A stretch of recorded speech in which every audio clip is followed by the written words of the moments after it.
Okay, hello, welcome to the Buddha Joy Meditation School Saturday morning international class. My name is Lama Jigme Gyatso. Hi, that's me over there with the beard.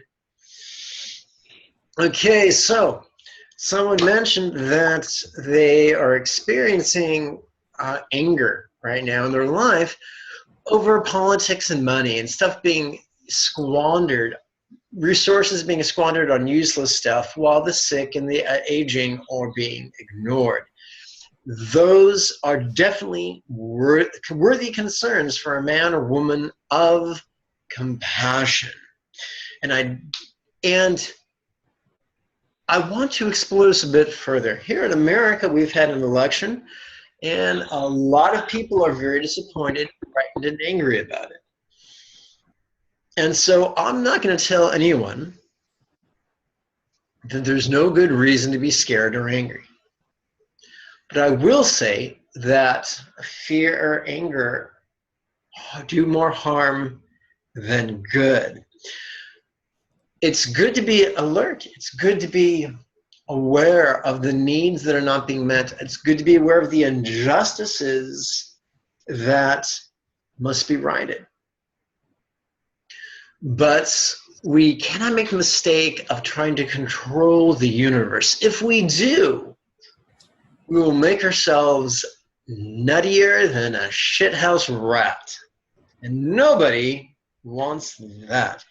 We can't control the universe. We can't control the planet. We can't control a country. We can't control our state. We cannot control our city. We cannot control our house. We cannot control a roommate or our lover or our sweetheart or our child. We can't even control a cat.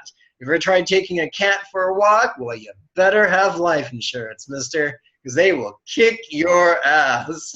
And if so much so for a little kitty cat, how much more than for a person or a household or a city or a country or a continent or a planet or a galaxy or a universe? We really have very little control over what goes around us.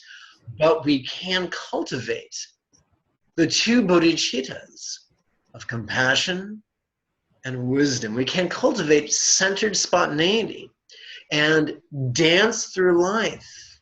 And as opportunities present themselves for us to either choose or speak or act wisely and compassionately, we just flow into those opportunities and stand back and watch the wonderful chain reactions that happen all around us. We can't make opportunities happen and still be spiritual, and still be wise, and still be centered. And we cannot be like a coiled cat crouched before a mouse hole, but we can be relaxed and flow. And that's what our meditation practices are designed to do. Designed is from both the extreme of contrivance and controlling tendencies, and the other extreme of scatteredness and chaos, and help us live in the happy medium of centered spontaneity. There are so many good goals, but if we keep simply our mastery of compassion and wisdom, as well as others, in this life and future life, if we make that our goal, everything else will fall into place. Now, we don't want to practice that goal in a contrived way or in a chaotic way. We practice it twice a day if we're unordained, 4 times a day if we are. We'll cultivate the centered spontaneity, which will allow things to naturally and spontaneously take care of themselves. Allow me to give you an illustration. As someone who graduated high school in the 80s, and at that time became aware of Tony Robbins and other self-help teachers, and of course the great manifestation craze of the early 2000s, it can be really tempting to say, okay, I have a list of goals, and I need to achieve each goal on my list, and I need to use a sort of metaphysical magic to make that happen. That's a really efficient way of making yourselves miserable. I know for myself it was. And what I'm deeply grateful for is that my teachers, living and dead, made very good, great efforts to explain that if I just made the two bodhicittas, myself and all others, my main goal, everything else will fall into place. I'm so grateful for the Tao Te Ching that says, practice the simplicity of centered spontaneity and everything else will take care of itself. So, my friend in Sweden, as you look about and see the general insanity of your countrymen, take away, use the practices that we will use today, we will play with today, to take away the hate and the greed and the confusion and the lack and the jealousy and the pride of your countrymen, and replace it with the patience and the generosity and the mindfulness and the ethics, as well as the humble zeal and the insight for your countrymen as well. If you do that in today's practice, everything will take care of itself. I'm not saying the rain will never fall. I'm not going to say there will never be hiccups. The most powerful way you can move yourself and humanity forward is by your sincere daily meditation practice. Hey, Olaf, any other questions on this subject? No other question. Okay, but if anyone, Patricia, if you have a question, open your mic. If you don't waste your time. I have a question. Since we mentioned the Tao Te Ching, I was thinking yesterday about election cycles. Yes, and ma'am. they seem to run in cycles of yin and yang. Would you agree that we are entering a yang cycle where the energy from the political cycle is more aggressive and more male, more yang? And if so, how do we live through that? Okay. The see above answer. Yes. To do today's practice, Pat, you're a full-time, you're aspiring to be a nun. You practice 4 times a day, which is quite beautiful. To use today's practice 4 times a day for the next week, and you will be sowing seeds of great sanity all around you. Any other questions? Is it okay to continue, as an aspiring nun, is it okay to continue to sign petitions and make phone calls to legislatures in regards to what's going on? That's an excellent question. Excellent question. So, from the viewpoint of Tao Te Ching, is it okay to sign petitions and call legislators? If you can do it from a place of centered spontaneity, yes. When it becomes an act of fear or an act of frustration or a should, then we've lost the path. We're adults. Let us not should all over ourselves. For instance, I really enjoy text banking, but I have to do it, I choose to do it in a centered, spontaneous way as opposed to a drudgery way. Life is short. We don't know when we'll die. So Confucius told us that if we do what we love, we'll never work a day in our life. And of course, he's speaking hyperbolically. But what he's saying is if we do what we love, work will seem as if it was play. And we'll have a much more fulfilling, centered life. So as you perform these techniques that we're going to use today, whether twice daily or 4 times daily,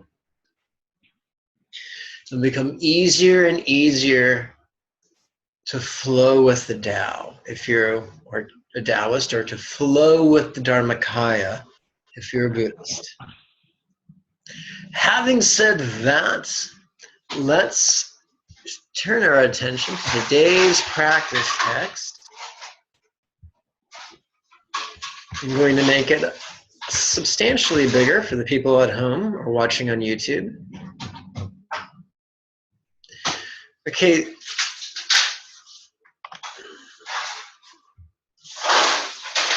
We begin with the word Madhyamika. And many people know that in my name is the word Rime, and that means that can be translated as non-sectarian. Dilgo Khyentse was fond of describing Buddhism in terms of the 3 M's of Madhyamika, Mahamudra, Maha Sandhi, or Sandhi. And that's how we've organized this sadhana. Madhyamika literally refers to a school of thought established by Nagarjuna, but as far as how it's used in speech, it refers to the Lam traditions and their scholarly traditions. Foundation of all good qualities is a wonderful prayer written by a great Buddhist scholar from the Gelag, the founder of the Gelag sect, whose name is Lama Tsongkhapa. And I haven't translated it, someone else has, but I have adapted it. We scroll down, we see a lovely image of Chenrezig, and above his head, Amitabha. So let us now mute our microphones and use the triplet chant. And here we go. Following a kind master, foundation of all perfections, as the very root and basis of the path, may I see this clearly and make every effort to follow him well. And yes, that is a gender-specific pronoun. I definitely wish we had a neutered pronoun available to us in English. Precious human life gain, but once has great potential, but is easily lost. May I remember this constantly and think day and night of actualizing its potential. May I remember that death is quick to strike, but for my quivers and flesh like a bubble in water. May I remember that death is quick to strike, for my quivers and flesh like a bubble in water. Now we come to the quatrain that we're going to emphasize this week.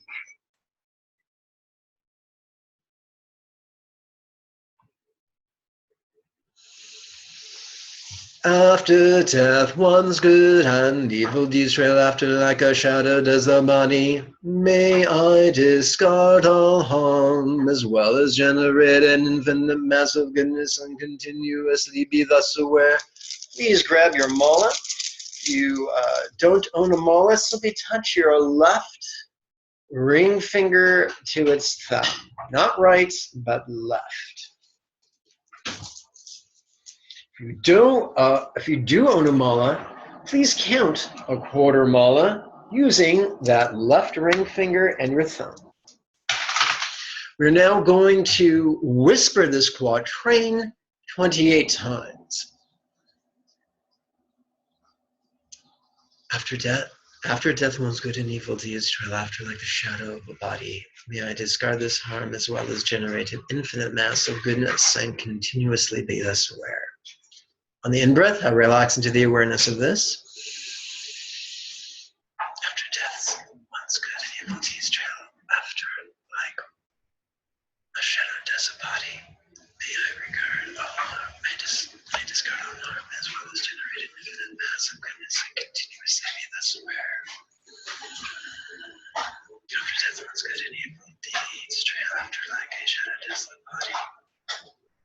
discard all as a ballast generated infinite mass of goodness and continuously be less aware. After death, it's good to keep the teeth straight laughter like a shadow does the body in the eyes.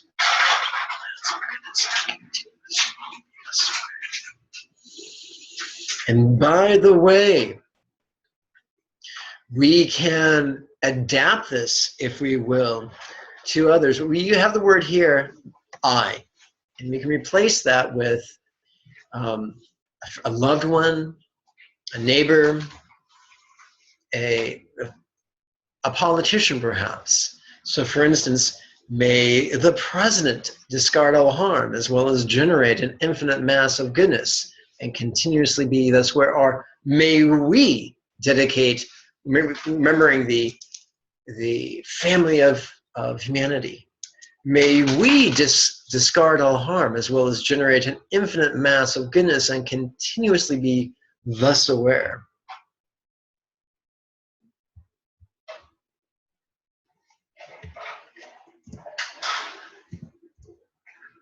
So let's continue with this right now. After death, let's get it evil taste right after the shadow does the light. Disregard the harm as well as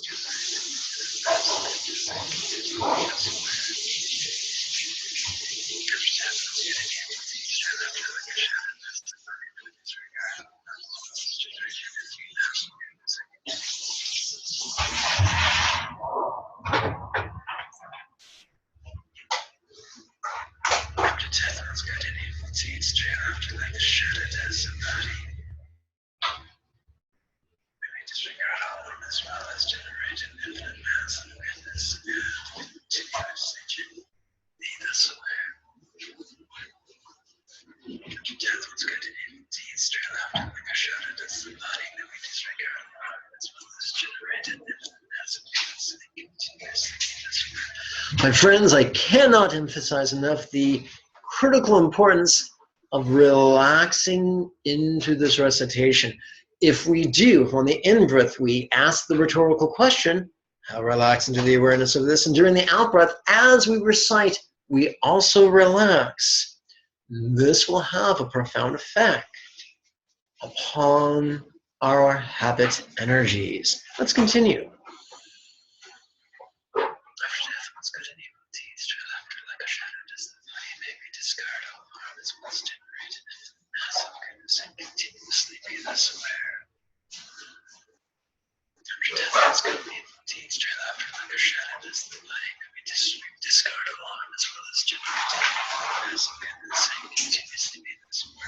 Personally, I would love it if this meditation method was used by all the municipal, state, and federal leaders of our country. I think that would be awesome.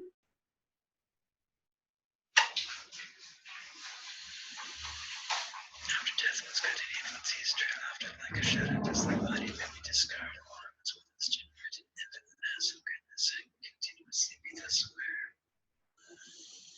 After death, what's good and evil sees trail after like a shadow does the body, may we discard alarm as well as generate an infinite mass of goodness and continuously be thus aware. After death, what's good and evil sees trail after like a shadow does the body, may we discard alarm as well as generate an infinite mass of goodness and continuously be thus aware. After death, what's good and evil sees trail after like a shadow does the body, may we discard alarm as well as generate an infinite mass of goodness and continuously be thus aware. After death, what's good and evil sees trail after like a shadow does the body, may we discard alarm as well as generate an infinite mass of goodness and continuously be thus aware.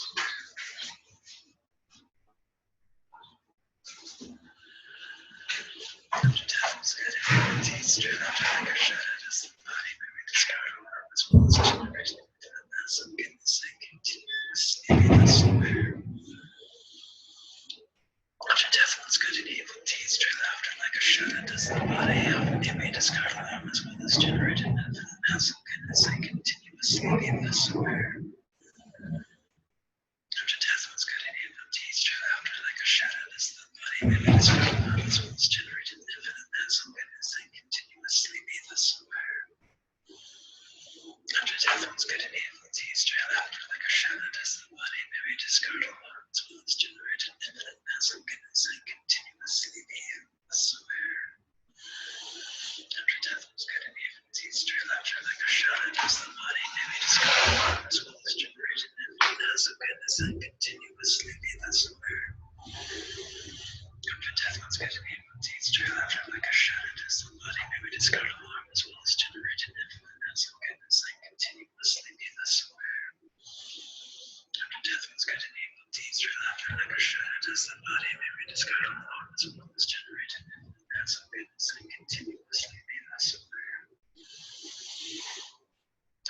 one's good and evil deeds, true laughter like a shadowness in the body, may we discard all norms, will this generate an infinite mass of goodness and continuously be thus aware. After death, one's good and evil deeds, true laughter like a shadowness in the body, may we discard all norms, will this generate an infinite mass of goodness and continuously be thus aware. After death, one's good and evil deeds, true laughter like a shadowness in the body, may we discard all norms, will this generate an infinite mass of goodness and continuously be thus aware. After death, one's good and evil deeds, true laughter like a shadowness in the body, may we discard all norms, will this generate an infinite mass of goodness and continuously be thus aware. After death, one's good and evil deeds, true laughter like a shadowness in the body, may we discard all norms, will this generate an infinite mass of goodness and continuously be thus aware. After death, one's good and evil deeds, true laughter like a shadowness in the body, may we discard all norms, will this generate an infinite mass of goodness and continuously be thus aware. Let us chant this quatrain a second time. After death, one's good and evil deeds trail after like a shadow does the body. May we discard all harm as well as generate an infinite mass of goodness and continuously be thus aware. Sensual gluttony is a gate to suffering and not worthy of a lucid mind. May I realize the shortcomings of samsara and give birth to the great wish for blissful freedom.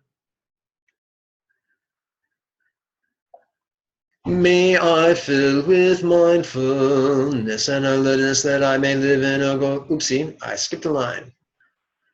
May I fill with mindfulness and alertness born from thoughts ultimately pure, that I may live in accord with Buddha's teachings, the way leading to personal liberation. Just as I have fallen into samsara's water, so of all mother sentient beings, may I see this and practice enlightenment's mindset that carries the weight of truly freeing them.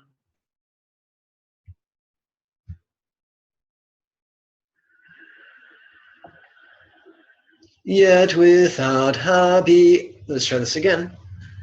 Yet without habituation, with concentration, insight, and ethics, my training accomplishes no enlightenment. May I know this deeply and intensively train in the various ways of the great bodhisattvas. May I pacify distorted mental wanderings and decipher the ultimate meaning of life, that I may give birth within my mind to the mouth, combining concentration and insight. The one who trains in these common Mahayana practices becomes a vessel worthy of Tantra's supreme vehicle. May I quickly and easily arrive at that portal of fortunate beings. In this practice text, we have both Sutra and Tantra. We have both Lam Rim as well as Chag Cheng. It's important we practice the entirety of this text so that we will be balanced. Otherwise, spiritual speaking, we'll simply tip over. And nobody wants that. Especially not Pat, because it'll frighten her dogs. Together. Culmination of compassion and wisdom comes from guarding and protecting the commitments of initiation. May I have the uncontracted knowledge of this and guard my zeal, harmlessness, kindness, and devotion as I do my life. For the great saint Karmachagme taught, the essence of the refuge vows is dharma zeal. The essence of the Pratimoksha vows is harmlessness. The essence of the Bodhicitta vows is kindness. The essence of the Tantric Samaya is devotion to one's kind teacher. Let's continue. May I gain realization of Tantra's creation, completion, and great completion by sitting relentlessly in 4 daily sessions of yoga, actualizing what the sages have taught. Yes, Today's video will cover all 3 C's, creation, completion, and great completion. Now, most people who work a job can only practice in the morning and the evening, and that's just fine. But cherish in your heart the desire to do retreats where you might practice 4 times a day. A retreat can be something as short as 1 day of the weekend or 1 day of the month, you know, perhaps every 3rd Saturday or something like that. For my new students, I recommend setting space to be able to do a 1-week retreat, either at home over your webcam or in person, after practicing and studying for 6 months. That's a great goal. Gyatso Rinpoche taught that if we desire to find time and energy to practice, things will shift in our life and we'll have those opportunities. Just as an irrigation ditch channels water, our virtuous desires can change things in our lives. So if you notice that you would like to practice more and you don't know how, rather than lament and beat yourself up, cherish the desire to be able to practice more, and you will have greater circumstantial and physical and intellectual opportunities. Let's continue. May the masters who have unfolded Buddha's path within me, as well as the spiritual friends who have inspired me, live long, and may all inner and outer interferences be completely and utterly calm forever. And now, welcome to the ride to the wide world of Tantra. Those people as old as me, you'll remember the wide world of sports. We begin with the refuge in bodhicitta. We're going to use the bookended chant. Let's recite it 3 times. Eternally I take refuge in Guru, Buddha, Dharma, as well as Sangha, and practice Avalokiteshvara for the ultimate benefit of each being. What does it mean to practice Avalokiteshvara? Stay tuned. By the end of the video, you will have thoroughly practiced Avalokiteshvara 2 more times. Eternally I take refuge in Guru, Buddha, Dharma, as well as Sangha, and practice Avalokiteshvara for the ultimate benefit of each being.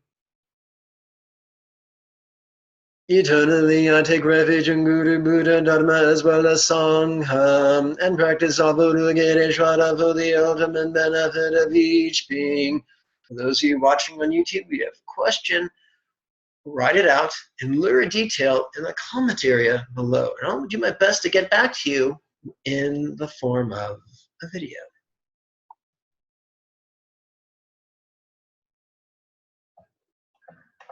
So, now we enter the creation stage of Mahayoga, also known as Mahamudra.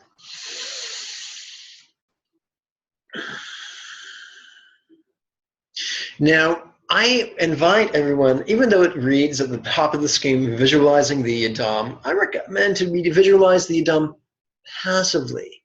Just chant the words and allow your imagination to respond to it spontaneously. It will. The question is not whether it will have an effect upon your imagination, but whether you're aware of your imagination or not. So, as always, on every in-breath, let us recite the rhetorical question, how relax into the awareness of this? Triplet chant. On the crown of my head, and those of each sentient being pervading space, on a white lotus sand, moon from free obvious noble and supreme Avalokiteshvara. He is brilliant white and radiates green, yellow, blue, red, and white lights. Handsome and smiling, he looks on each with eyes of compassion. He has 4 hands, the inner 2 are joined in Anjali. the outer to hold a crystal mala and a white lotus flower.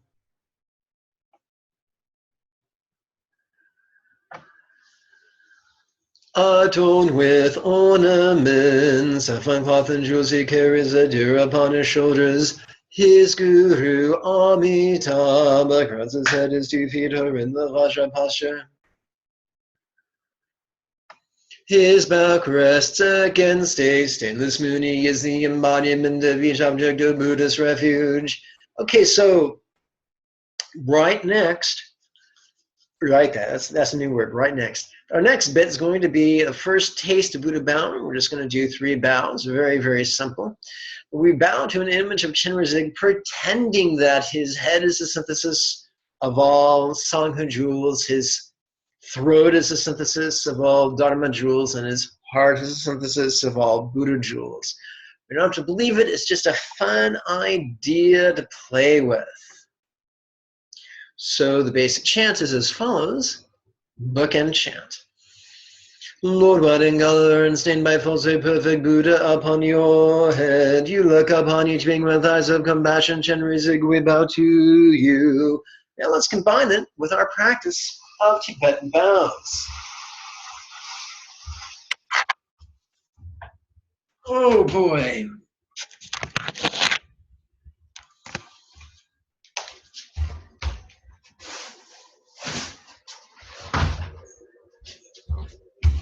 I like to do it on a yoga mat because where I live we have hardwood floors and those can be a bit rough on the knees and elbows. Lord, what in color, unstained by faults, a perfect Buddha upon your head. You look upon all things with eyes, each being with eyes of compassion, Chenrezig, we bow to you.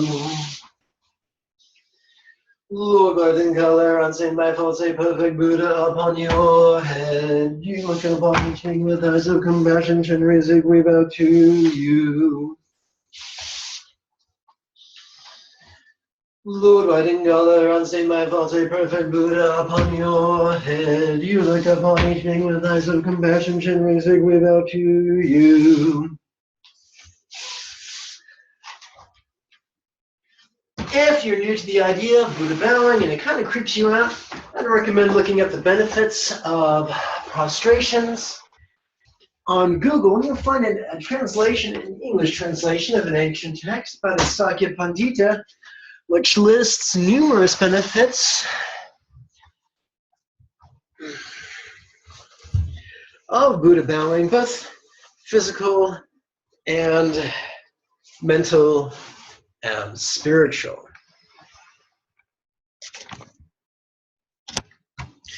Let's continue.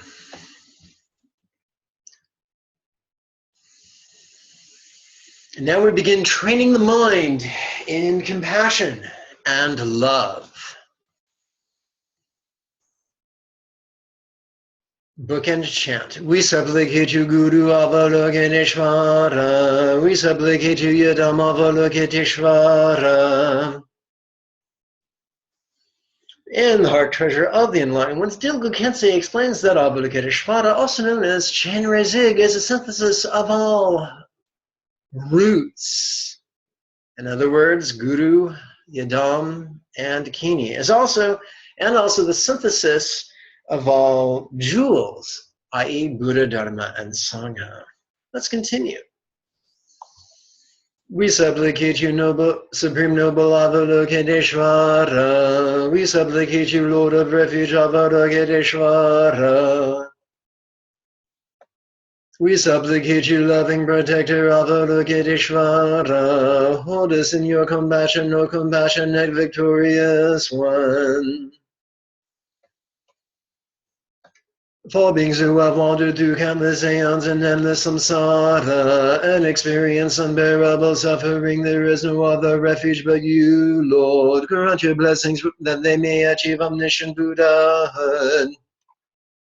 Yes, suffering sucks and candy is dandy, but the ultimate blessing is full enlightenment, and that's what we yearn to bestow upon every living being. That's right. That squirrel across the street, we want him to be an enlightened squirrel. Okay, so we begin with Mahayoga's creation stage, and we read hellish hate. Below that, we read count the mala with your left ring finger, and that is exactly what we're going to do. So you don't have a mala, then just touch your left ring finger to its thumb. If you do have a mala, knock yourself out. Of course, when I say knock yourself out, I'm not speaking literally. Please don't play Fight Club.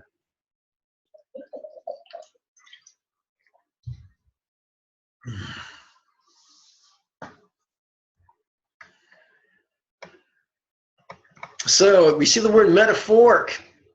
So we don't have to believe in hell. We can simply look at hell as a metaphor for the sufferings we generate through the various permutations of our own hate.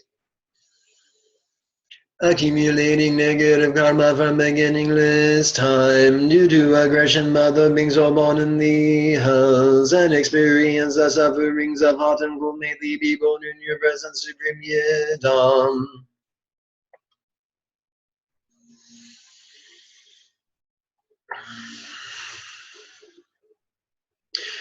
For those of you new to Tantra, Om Mani Padme Hum is considered an open mantra suitable to all people of all lands. Okay, there's a question mark, but it should be an exclamation point. I apologize for that. May all hate now transform into patience.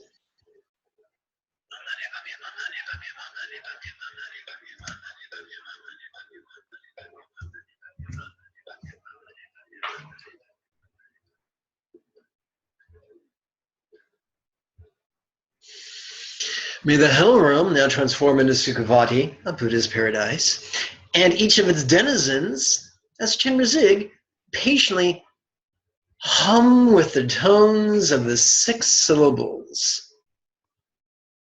So in other words, for every being who's so full of hate, they experience their life as if it was a hell. May there be such a profound shift in the universe that all these beings now experience their lives as being a Buddha's heaven and themselves as the personification of enlightened patience.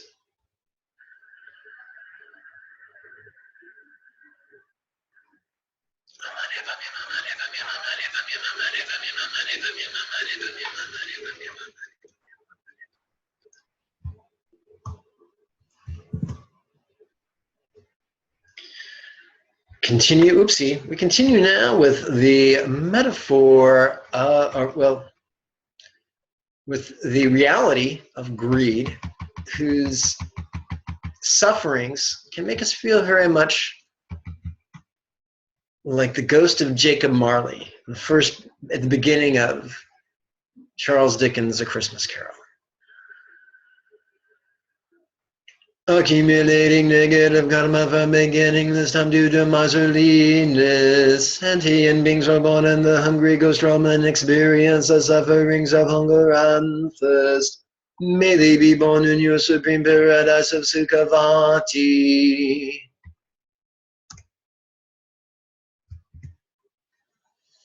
May all greed now transform into generosity.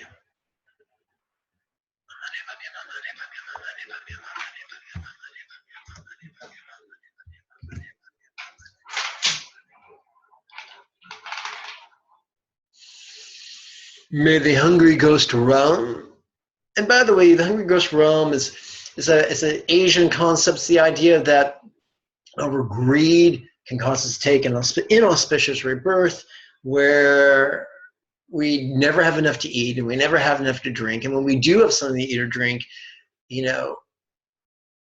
our stomachs never fill, and the very consumption of it is incredibly painful.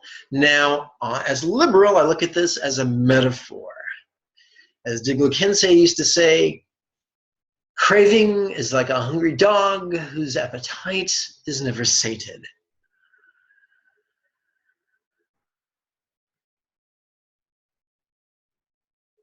May the hungry ghost roam now, transform into Sukhavati, and each of his denizens as Chenrezig generously hum with the tones of the 6 syllables.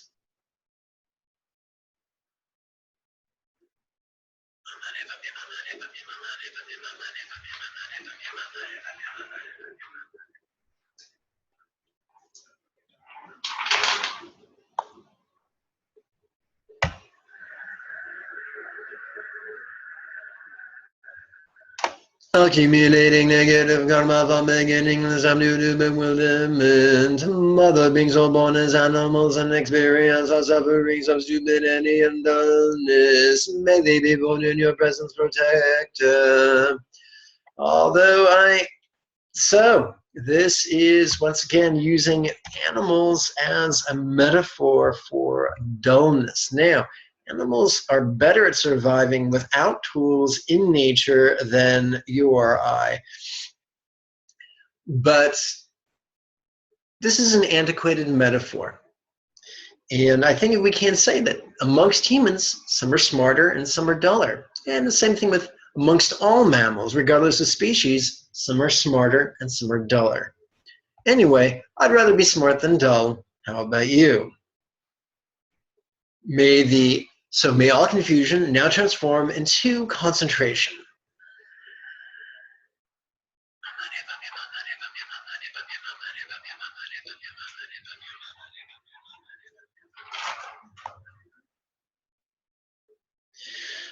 So if you're fond of Buddhist nomenclature, basically we're transforming the 5 poisons into the 6 perfections. Pretty cool, eh?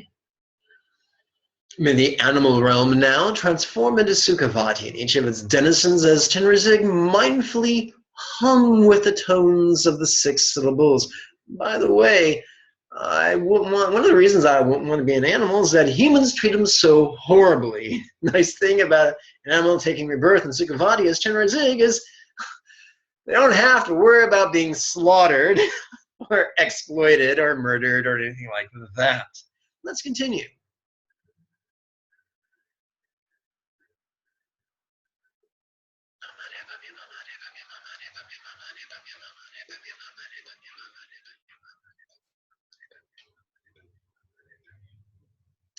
If this is a new concept to you, I recommend the video on YouTube entitled Dairy is Scary, also known as Dairy is Fucking Scary, and it's by a gal who calls herself Janice. I think this is a wonderful video. It's only 5 minutes. Let's continue.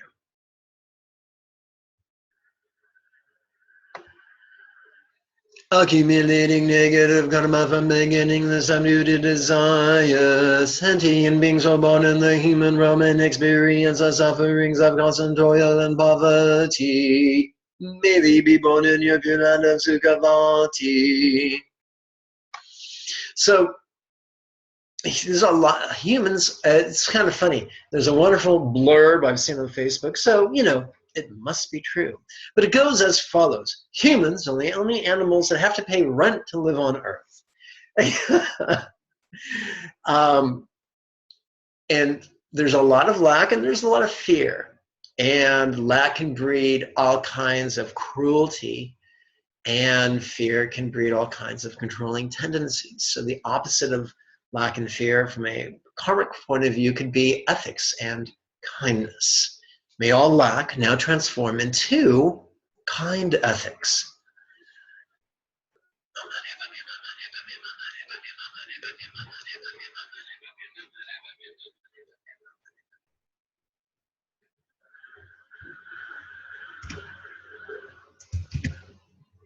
May the human realm now transform into Sukhavati, and each of its denizens as Chenrezig ethically hum with the tones of the 6 syllables.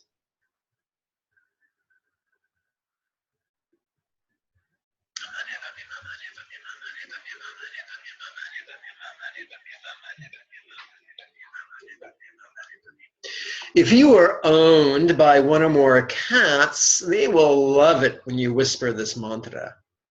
They will crawl all over you like big old energy sluts. Accumulating negative karma from making this time due to jealousy, mother beings all born in the realm of the demigods and experience the sufferings of constant fighting and quarreling. May they be born in your pure land of Sukhavati. What's that? You'd like to take, what's that? You say you'd like to take a look at that realm? Sure. Watch a soap opera. That's going to show you constant fighting and quarreling. Or, if you're like most people, go to a family event over the holidays and you'll see all the fighting and quarreling you've ever desired to see. But what if that was our daily experience? What if that was our momentary, moment by moment experience? How horrible would that be? May all jealousy now transform into Dharma zeal.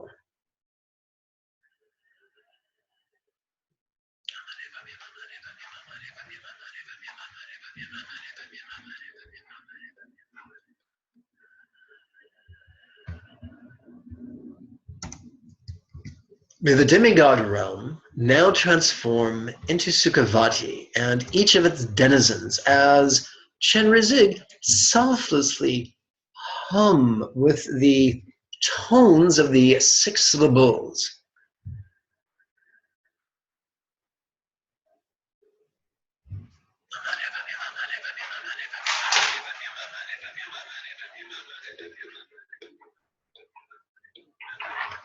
I don't know if you're a geeky like me and have seen Lord of the Rings, but it sure would be cool to be a Gandalf the Grey or a big old Jedi Knight. But even if you aren't a Jedi Knight or a Gandalf the Grey, by practicing this, even if you don't believe in karma, even if you don't believe in mantras, you're training your heart and your mind, the art of giving a flying fuck about others. And that is spiritually productive.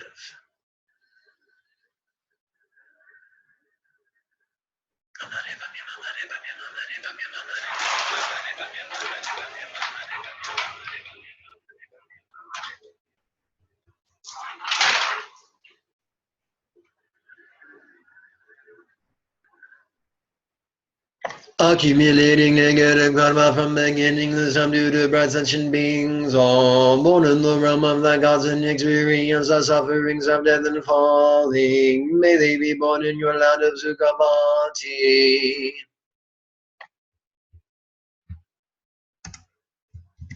May all pride now transform into insight.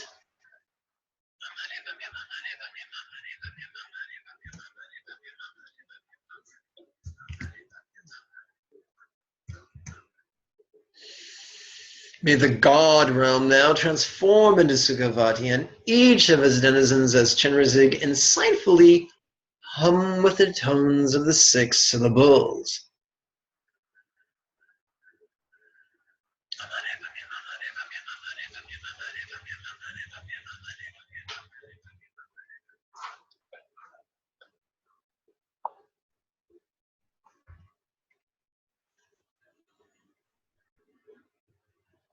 Let us chant. Birth after birth through all our lives may we liberate beings of the impure realms by activity.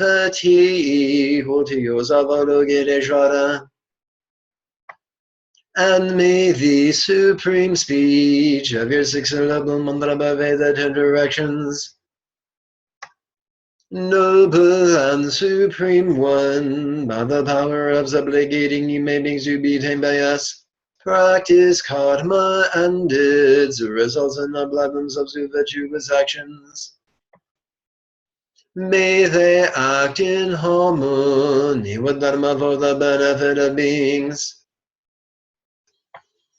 Due to our one-pointed supplication, may light rays stream forth from the body of the noble one, and purify impure karmic appearances and mistaken consciousness. The outer world becomes a pure land of Sukhavati. The body, speech, and mind of the inhabitants within become the body, speech, and mind of Chenrezig. Appearances sounds and awareness are inseparable from openness. So, metaphorically, well, literally, we practice exploring the non-graspable aspect of our bodies and our voice and our thoughts. Metaphorically, that helps us to experience ourselves as if we were Chenrezig. It's a powerful metaphor.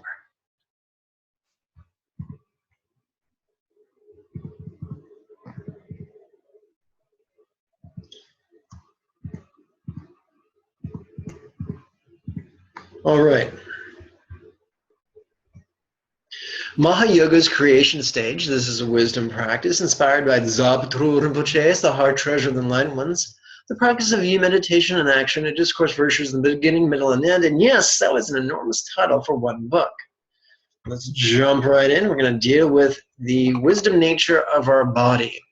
Over here, we have the word relax, and it's bold. Over here, we have the word open, and it's bold. So in other words, if we want to understand the empty, non-graspable nature of our bodies, all we have to do is get really good at noticing and relaxing. On the in-breath, we ask the rhetorical question, how relax into the awareness of my form?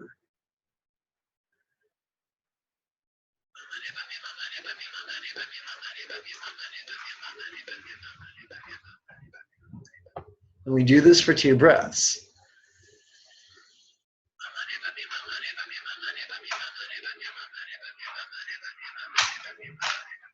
And now for 1 breath, we ask the rhetorical question, like Chenrezig, how could my form also be appearing yet as non-graspable as open space?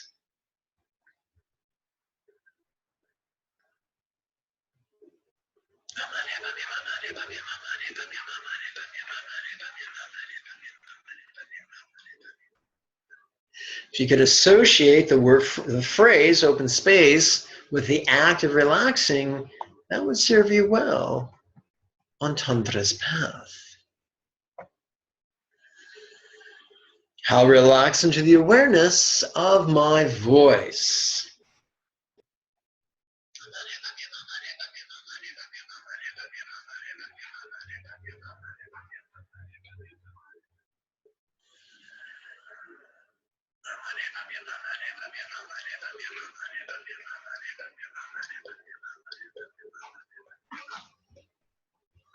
Wow. Like Chenrezig, how can my voice also be resounding yet as non-graspable as open space?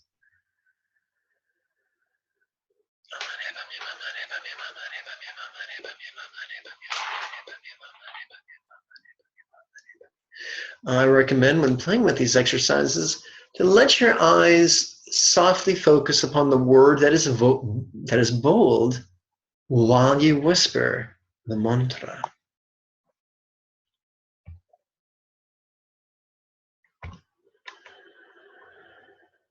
So in this next exercise, while we whisper Om Mani Padme Hum, we gaze upon the word relax.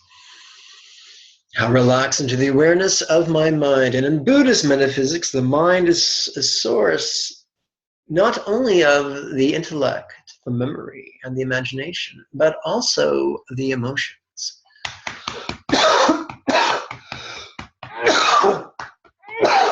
Pardon me.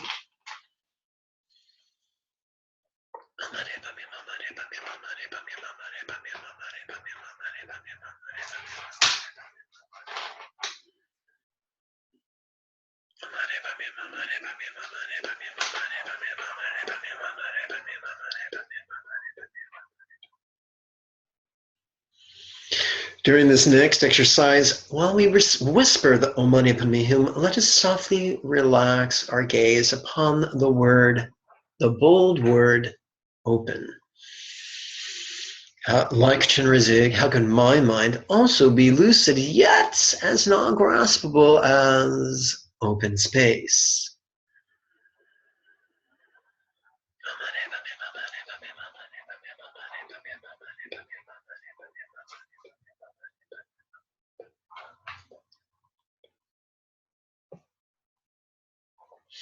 Now, we're going to play with a set of contemplations I'd like to call releasing the three spheres. Of course, that reminds me of a line from the B movie, The Shadow, where Margot Lane says to a second level bad guy, I have no interest in your spheres. Olaf was having some problems with his pain. So right now, let's explore how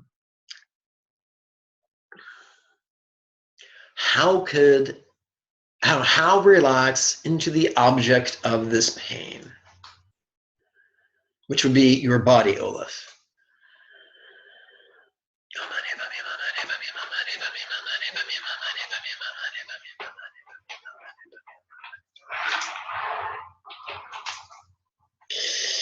And now the second exercise, how relax into this pain, the experience itself.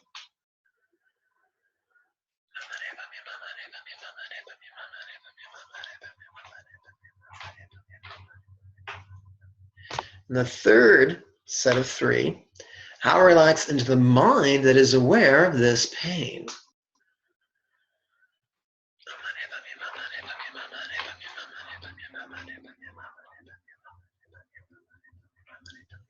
My friends, this will work with whatever emotion you're experiencing, whether it's hate or greed or confusion or jealousy or pride or fear or physical pain, anything, whether it's a mood or a story or a label or an evaluation or raw sense contact, whatever we're experiencing, we can render inert through the cunning use of releasing the three spheres. As they say in Sweden, that's pretty cool. Trying to make Olaf laugh. I'm not sure if it's working. There we go. Thank you for the courtesy smile. So now we have left behind the completion stage. We're now entering we've left behind the creation stage. This is where fundamentalists force themselves to visualize their environment as Sukhavati, and all sounds as the 6 syllables, and themselves as Chenrezig. However, from the liberal point of view, we look at that simply as a metaphor, simply as a simile for working with the wisdom aspect of our body and our speech and our environment. From basically exploring from a wisdom point of view how all things can be described as appearing yet void or resounding yet void, or if our mind is lucid yet void. And now we're going to deal with the channels, winds, and drops. This is known as Mahamudra with an object, or straight completion stage Anu Yoga. So for the next 3 breaths, we're going to work with this preparatory practice, how relax into the awareness of this navel wheels. And by the way, in Buddhist Tantra, the chakras are horizontal, like little frisbees, the size of your thumbnail. How relax into the awareness of this navel wheels, or red mustard seed-sized flaming awe, a thumb's width before the spine. So imagine your spine, and there's a gap of about 1 thumb's width before your spine, and the little teeny tiny disc of the navel wheel, and of course behind your navel. In the center of it, the size of a mustard seed. If you don't know how small it is, go to the store, buy a jar of mustard seeds for like $2 or $3, and you'll know it's very, very small, about the size of a booger.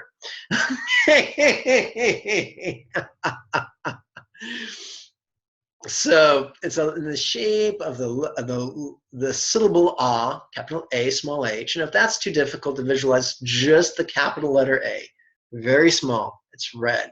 And at the very top is an inert flame is coming out of it. Now, is it our job to visualize this? Ask a fundamentalist, they'll say yes. Yes, it is. But we're not fundamentalists, we're liberals. So our job is simple. On the in-breath, we ask this rhetorical question. On the out-breath, we whisper the mani. We do that for 3 breaths. Super easy, super effective. Let's do this now.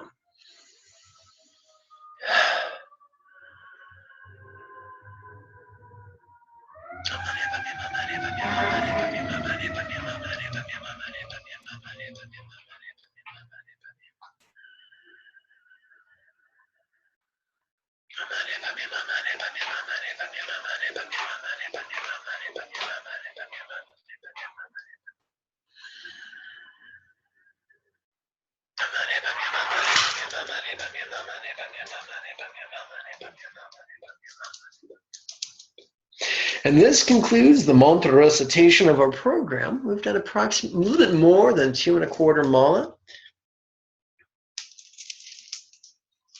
We're continuing to work with the only 2 fingers that are touching are our left ring finger and its thumb. That's it. Super simple. We now do a 3-syllable silent meditation. We're going to do this for about 1 mala, approximately 5 minutes. Super simple. In breath, we take that huge 4-line question and reduce it to a 3-word question, which is horrible grammar. Navel's red ah. You may visualize it accidentally. You may not. That's not your job. What is your job? On the in-breath, you ask a question. You recite navel's red ah silently and mentally. On the out-breath, silently and mentally, as you relax, you recite vast openness. And that's it. If you're working with a mala, only move your thumb on the in-breath. Navel's red ah, vast openness. In Pali, we would call this samatha or concentration, but this is a gentle concentration. We're not trying to be rigid. We're not trying to be uptight. We're doing this super easy, and we'll notice pleasant sensations in our abdomen, and we will relax into them. This will help us increase and cultivate our peace, which is a prerequisite for wisdom.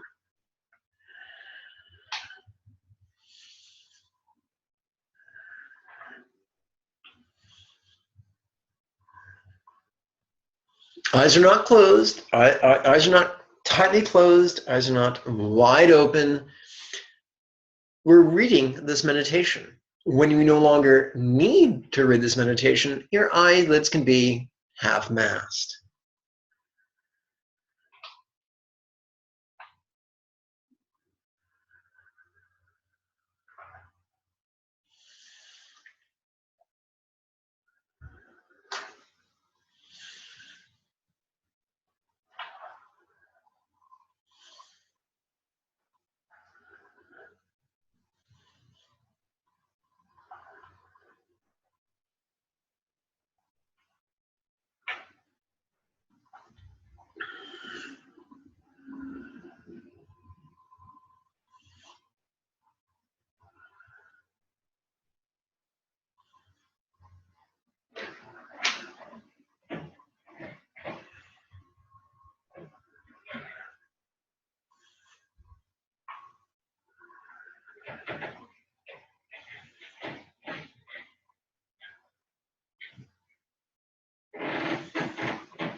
All right, so lips are closed, but the teeth are not touching.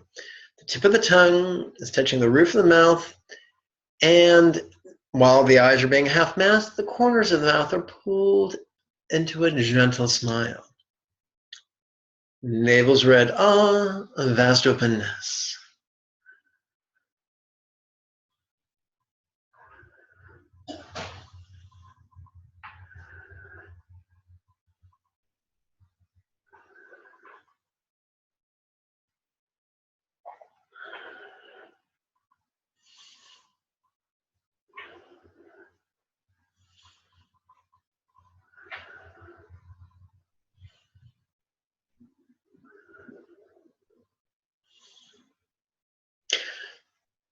It's okay for thoughts to come up, fantasies, memories, ideas, emotions. It's not our job to push them away. It's not our job to chase after them.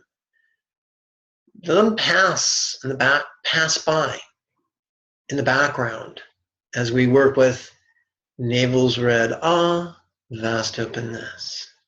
That's okay. Just be aware of what's going on and relax.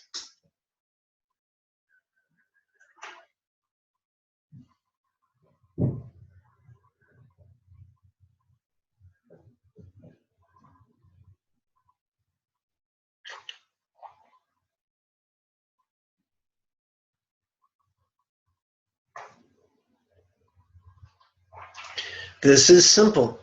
It's reading on the in-breath, reading on the out-breath, in harmony with your breath, in harmony with your natural sensations. Super easy, super effective.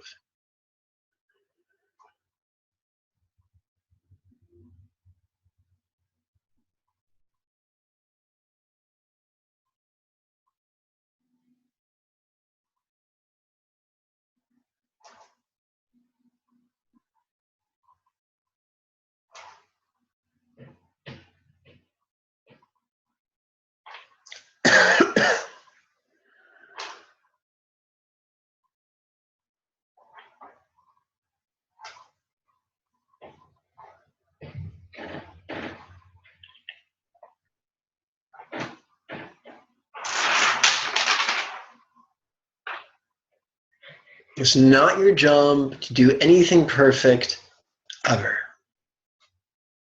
Navel's red awe, vast openness.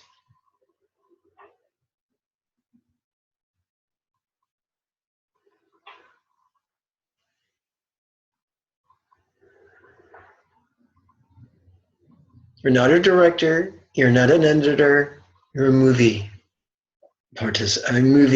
you're in the audience of a movie theater. So it's not your job to change what's going on in your memory or in your fantasy. It's your job to watch it and enjoy the show. Now, as you hold your date's hand, now the date in our case is the exercise. Navel's red vast openness. Hold the hand of this exercise while you enjoy the movie, or the blank screen, as the case may be.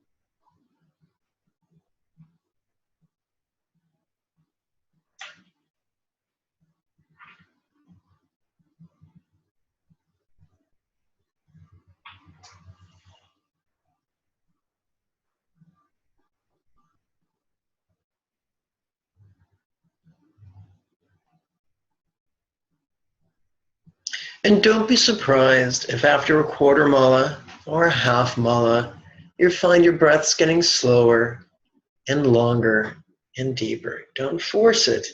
It's a natural process.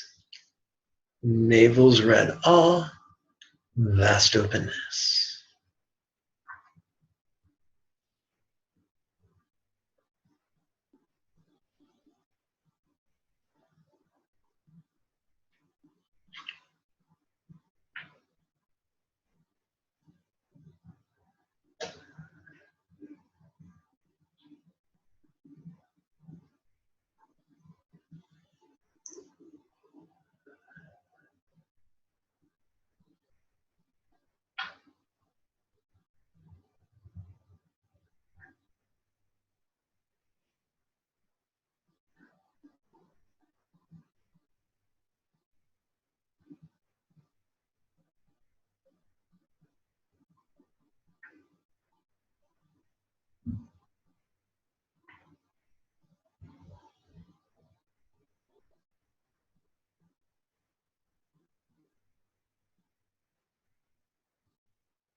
If you feel your eyes begin to roll down and begin to focus at the corner of the seam between the wall and the floor, or just the floor itself, that's natural. It's because we have a low focus point, which is our navel. So let's continue. Navel's red. Ah. Vast openness.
So that completes our first mala. We scroll down to our next exercise, and it's only one syllable. The previous exercise was 3 syllables. Now we're down to 1 syllable. Continue counting your mala on your left ring finger. If you don't have a mala, just touch your middle finger, your left ring finger to its thumb. We're going to play with this for approximately 2 malas. Remember we talked about open space? That's where we got the word space. So it's simply ah on the in-breath, space on the out-breath. There's nothing to force. We're simply noticing what we experience during the in-breath, and then we slap the label ah on top of it. And then we notice what we experience during the out-breath and slap the label space on top of it. Sadly, whenever I do this exercise, in the back of my mind, I can hear the Steve Miller song, Space Cowboy.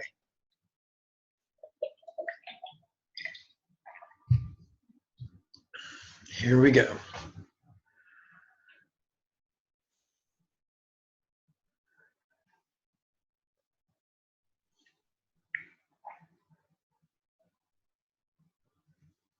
Don't force your breath to be fast or slow. Simply let your body do what it does. Ah, space. Space is short for the phrase as non-graspable as vast open space.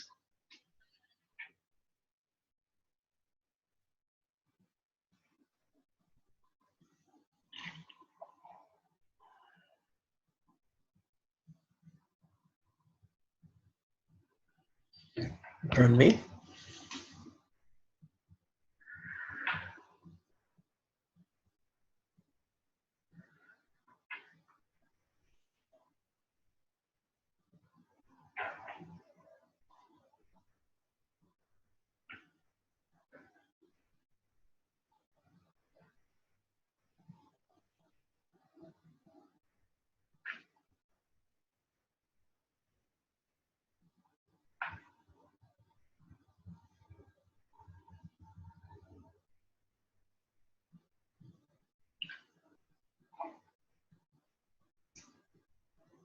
So we're not telling ourselves anything. Whatever comes up or doesn't come up, be it sensation or emotion or thought or memory or fantasy, we're not saying that's open.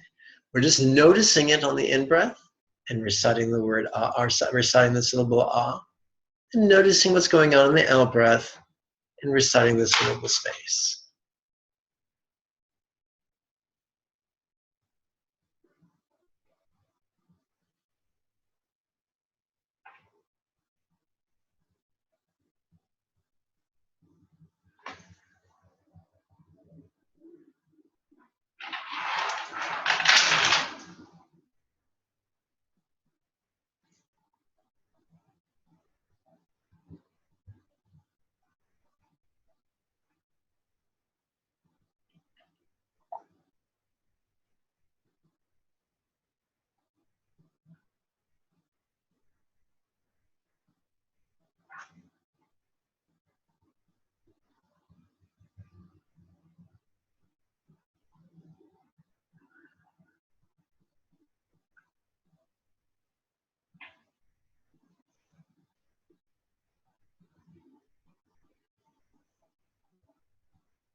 If you have a tendency to fall asleep, make sure your eyes are open, because closey leads to snory.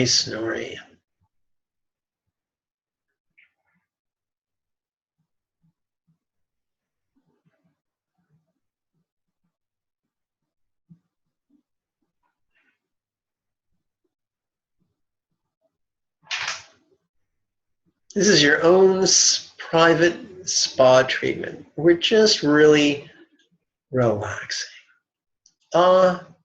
Space.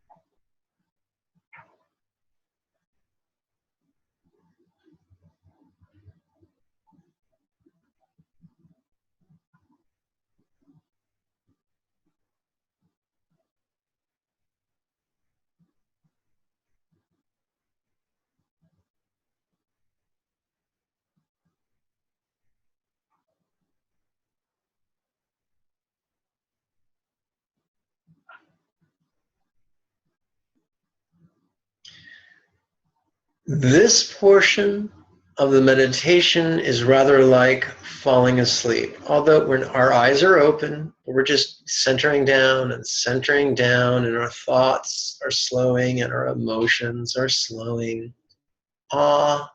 Space.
We've completed 2 mala. Now we start our 3rd mala.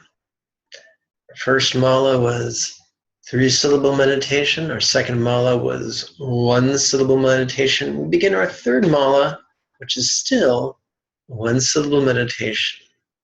Ah, space.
It's kind of funny. As you get more and more mellow, whatever you look at, it gets prettier. Ah, space.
Pardon.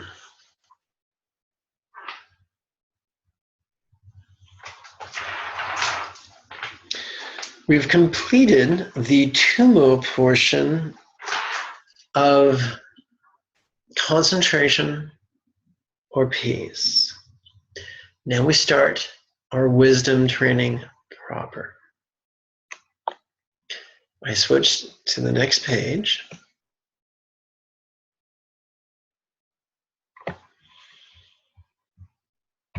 For 3 breaths, crowns wide hum, openness.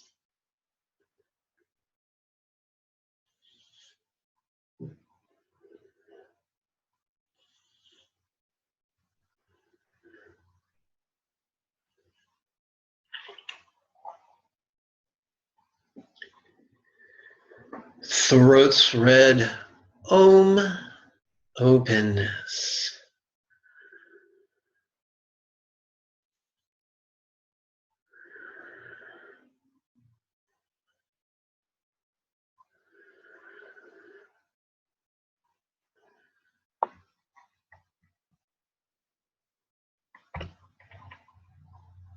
Hearts white, whom, openness.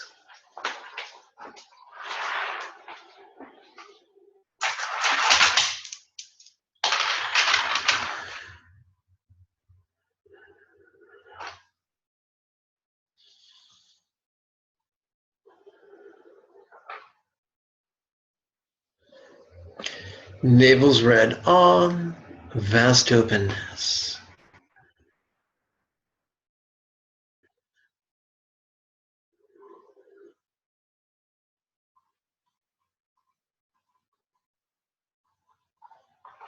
Now we switch fingers and we counter mala now with our left index finger. If you don't have a mala, just touch your left index finger to its thumb.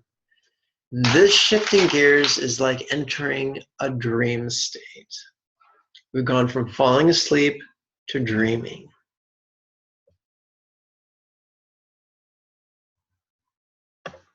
Hearts white, whom, openness.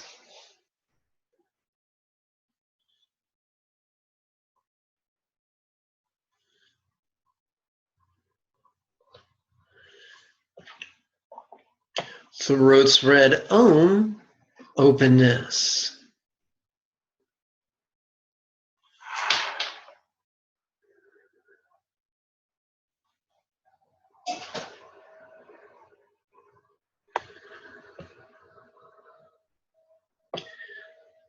Crowns white, hum, openness, and we're going to do this for 9 breaths.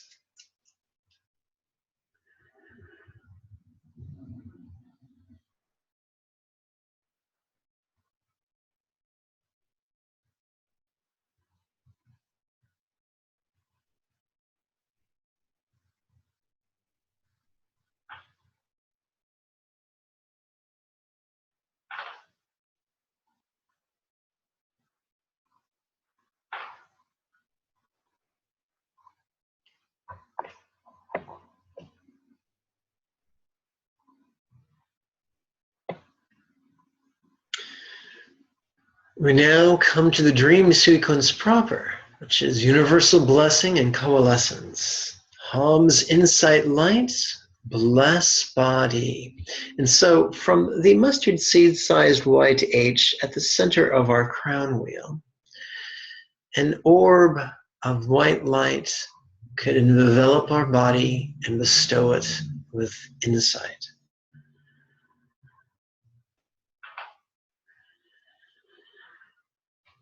And again, from the mustard seed size H upon our scalp, a sphere of light can envelop our entire neighborhood, bestowing insight upon each of our neighbors.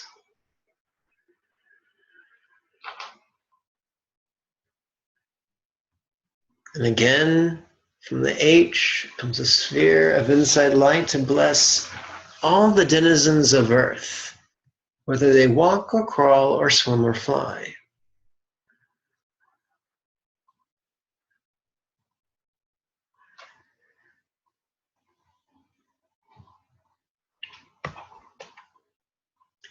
And now, we're going full Star Trek for the sphere of insight light that originates from the mustard seed size H upon our scalp.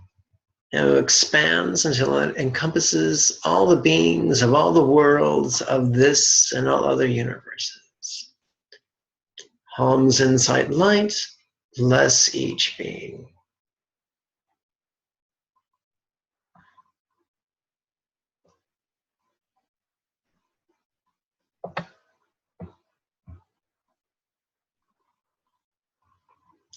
Each world and its beings blissfully melts into Earth.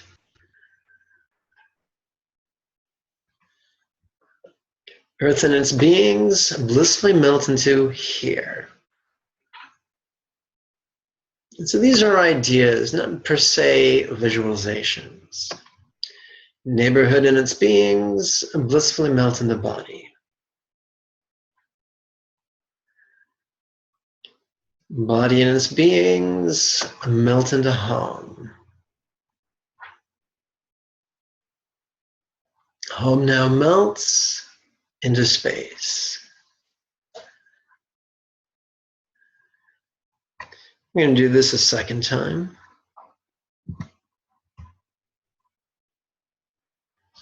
Ham's insight light, bless body.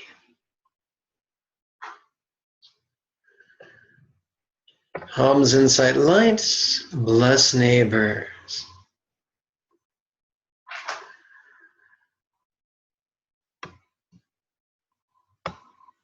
Ham's insight light, bless earthlings.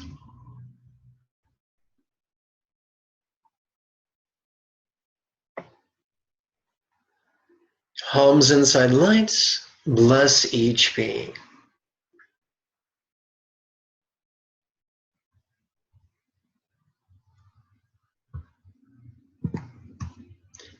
Each world and its beings melt into Earth.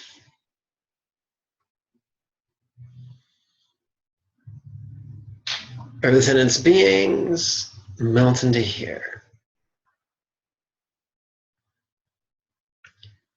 Neighborhood and its beings melt into body. Body and its beings melt into Hum.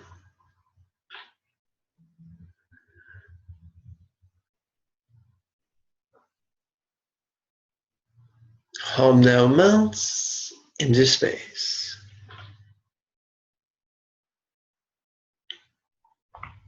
Third and final repetition. Hum's inside light, less body.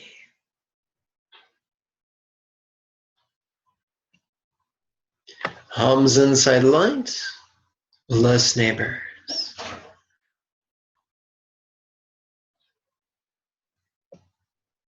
Hum's inside light, less earthlings.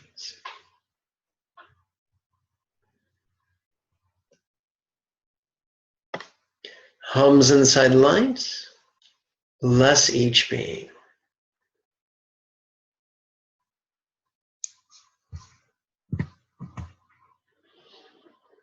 Each world and its beings melt into earth. Earth and its beings melt into here.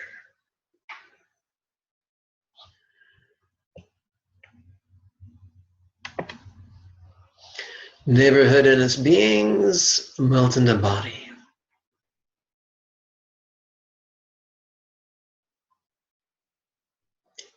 Body and its beings melt into Hum. Hum now melts into space. Every night we go through a cycle of falling asleep, dreaming, and waking up, falling asleep, dreaming, and waking up, falling asleep, dreaming, and waking up. This very much is like waking up. For now, we enter the insight portion of our meditation, where we allow sensations and thoughts, memories, fantasies, emotions to dance across our mind. We notice them, we let go of them. So for the remainder of this mala, what noticing? Vast openness. And since we're counting our mala with a different finger, you may notice your gaze begin to spontaneously lift. Don't force it. Let the gaze go where it goes. What noticing? Vast openness.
As now we prepare for the one syllable meditation, we will only do it for one mala, as we are short in time.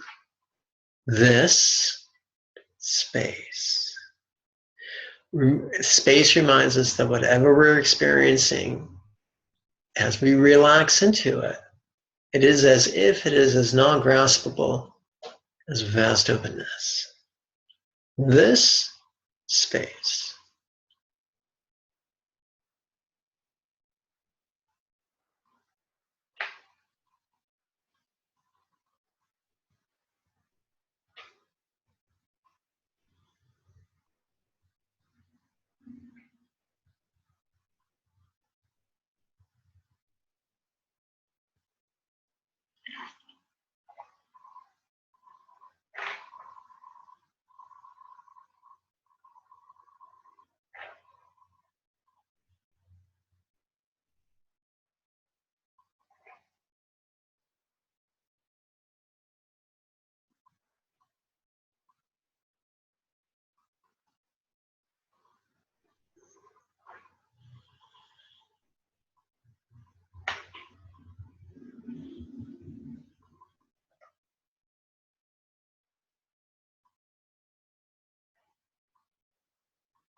Well, that's a half ball. It'll have to suffice because class is getting away.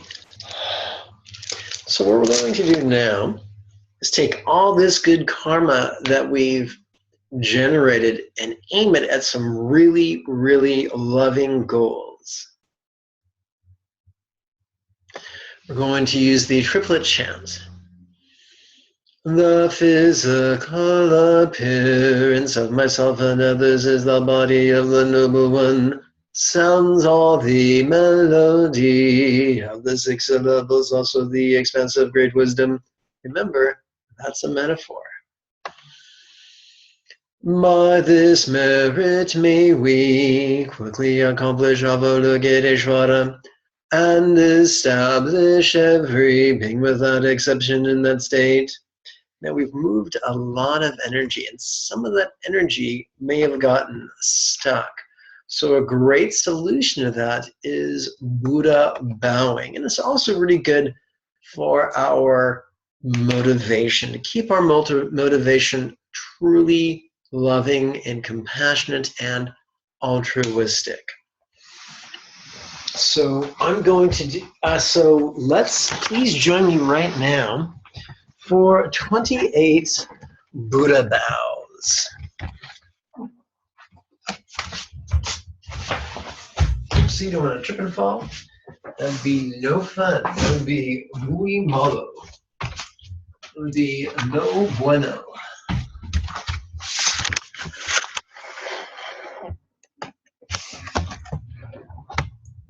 Not sure what I'm looking at right there. That looks... Okay. That looks like it'll work.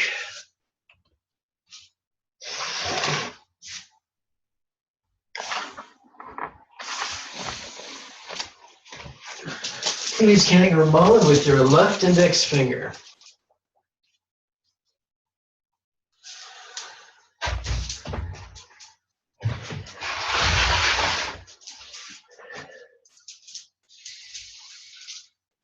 Eternally I take refuge, Guru Buddha Dharma as well as Sangha.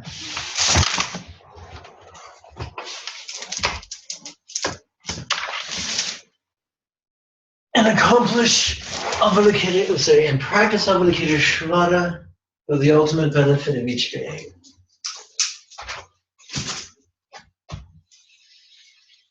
Eternally I take refuge, Guru Buddha Dharma as well as Sangha.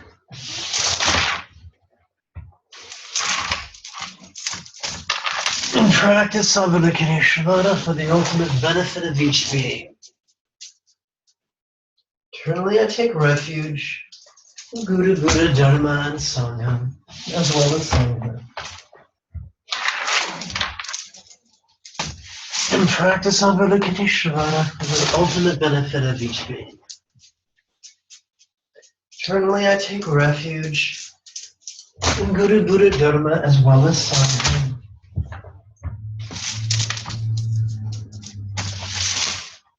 And accomplish and practice Avalokiteshvara for the ultimate benefit of each being.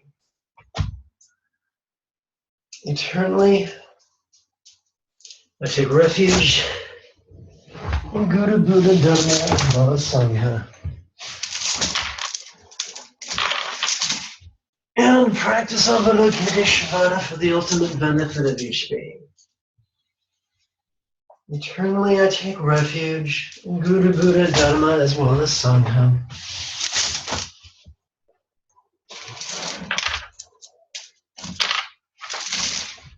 And accomplish Avalokiteshvara, and practice Avalokiteshvara for the ultimate benefit of each being. Eternally I take refuge in Guru, Buddha, Dharma, as well as Sangha. And practice Avalokiteshvara for the ultimate benefit of each being.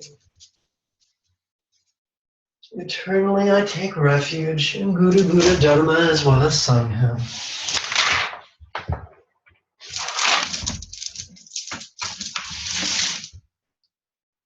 And practice Avalokiteshvara for the ultimate benefit of each being. Eternally I take refuge in Guru, Buddha, Dharma, as well as Sangha.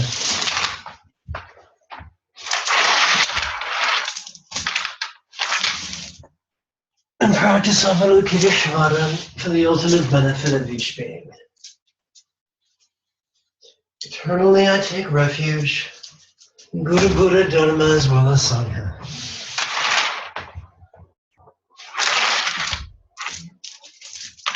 And practice Avalokiteshvara for the ultimate benefit of each being. Eternally I take refuge in Guru, Buddha, Dharma, as well as Sangha. And practice Avalokiteshvara for the benefit of each being. Eternally I take refuge in Guru, Buddha, Dharma, as well as Sangha.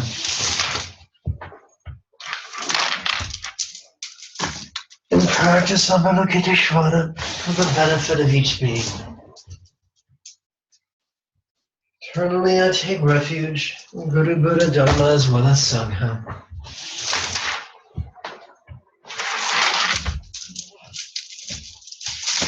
And practice Avalokiteshvara for the benefit of each. Eternally I take refuge in Guru, Buddha, Dharma, as well as Sangha.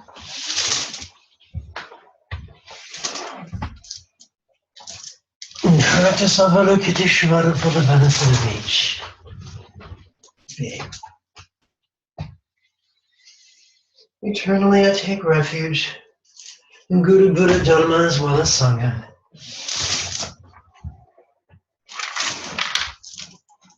And practice Avalokiteshvara for the ultimate benefit of each being. Eternally I take refuge in Guru, Buddha, Dharma, as well as Sangha.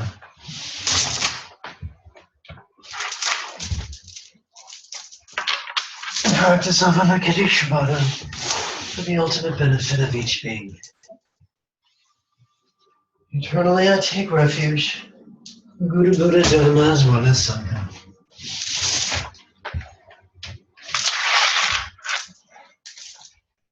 And practice Avalokiteshvara for the ultimate benefit of each being. Eternally I take refuge in Guru, Buddha, Dharma, as well as Sangha.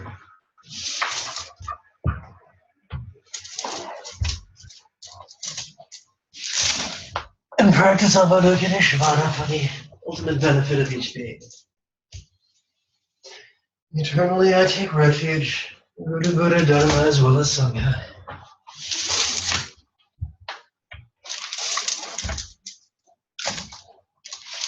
And practice Avalokiteshvara for the benefit of each. Eternally I take refuge in Guru, Buddha, Dharma, as well as Sangha. And practice Avalokiteshvara for the ultimate benefit of each being. Eternally I take refuge in Guru, Buddha, Dharma, as well as Sangha. And practice Avalokiteshvara for the ultimate benefit of each being. Eternally I take refuge in Guru, Buddha, Dharma, as well as Sangha.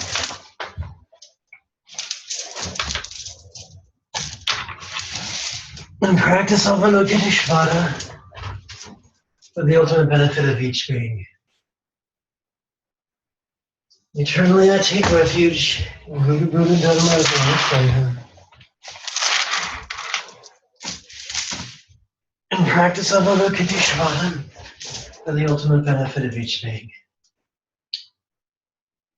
Eternally I take refuge in Guru Buddha Dharma Sangha. And practice Avalokiteshvara for the ultimate benefit of each being. Eternally I take refuge in Guru Buddha Dharma as well as Sangha.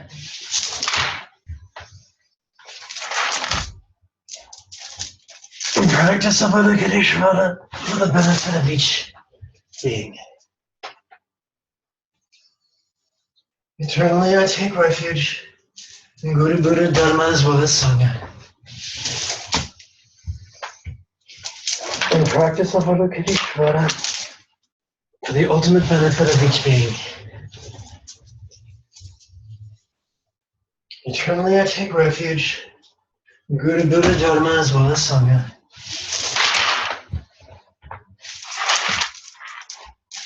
And practice Avalokiteshvara for the ultimate benefit of each being. Eternally I take refuge in Guru Buddha Dharma as well as Sangha. And practice Avalokiteshvara for the ultimate benefit of each being. All right.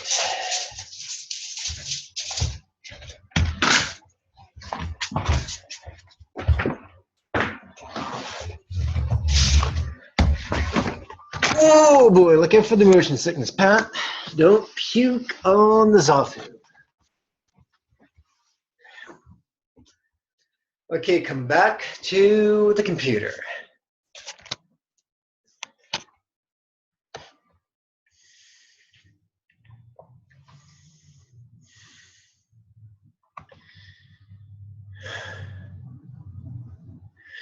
Okay, let's finish with the chanting. By this merit, let's try this again. We're going to use triplet chant. By this merit may we quickly accomplish Avalokiteshvara and establish every being without exception in that state. By the merit of reciting and meditating in this way, may we and all beings with whom we are connected, as soon as we have left behind this impure body, but miraculously born in Sukhavati, as soon as we are born, then may we traverse the 10 bhumis and benefit love and benefit all others in the 10 directions through our emanations. By this merit may each being perfect the 2 accumulations of merit and wisdom, and achieve the 2 genuine kayas arising from merit and wisdom. In whomever the precious bodhicitta has not arisen, may it arise. In whomever it has arisen, may it not decline, but increase further and further. Centered Dharma enthusiasm for each being, ethical harmlessness for each being, sharing of merit and kindness for each being, zealous Guru gratitude for each being. And that, my friends, is that. So if Patricia or Olaf, if you have a question, please open your mic and ask that question now. No question for me. Patricia, have you a question for me? All right then. Thank you very much for joining me for today's class. Next week, when I leave this sadhana, it'll be much shorter. I won't do nearly as much explanation. But I'll probably start the class with new information. All right. Olaf, if you need me sometime this week, send me a message on Facebook. Pat, likewise, if you need some help, don't be shy. May each of you be healthy and happy.